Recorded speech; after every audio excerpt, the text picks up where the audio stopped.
बताए जाते हैं।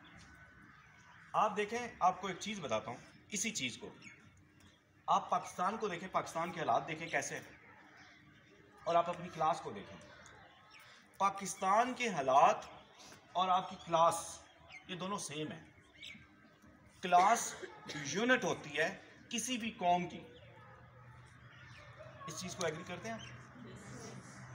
और इस चीज़ के ऊपर देखें बुल्ले शाह क्या कहते हैं। बुल्ले शाह कहते हैं, इल्मो बस करियो यार, सानू एक अलिफी दरकार, पढ़ पढ़ शेख मशाइख कहलावें, बे इल्मानू लुट लुट खावें, तेनू कीता इल्मो ख्वार, इल्मो बस करियो यार।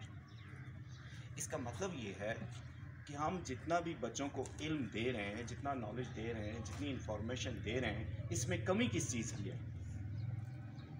कमी तरबियत की है, कमी करैक्टर बिल्डिंग की है।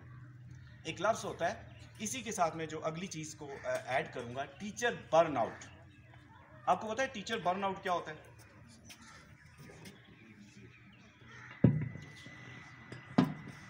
टीचर बर्नआउट ये होता है जी, जिस तरह एक शमा होती है और शमा जब जलती है तो वो जल जल के क्या होती है, ख़त्म हो जाती है। इसी तरह टीचर जो है वो अपना नॉलेज दे दे दे दे कि वो क्या हो जाता है, ख़त्म हो जाता है। उसके अंदर क्या चीज़ें डेवलप होती हैं? वो चिड़चिड़ा हो जाता है, वो रूल एंड रेगुलेशन और सही मतलब अथॉरिटी के साथ उसको इम्प्लीमेंट करने की कोशिश करता है। उसकी ज़बान में सख्ती आ जाती है, ज़बान में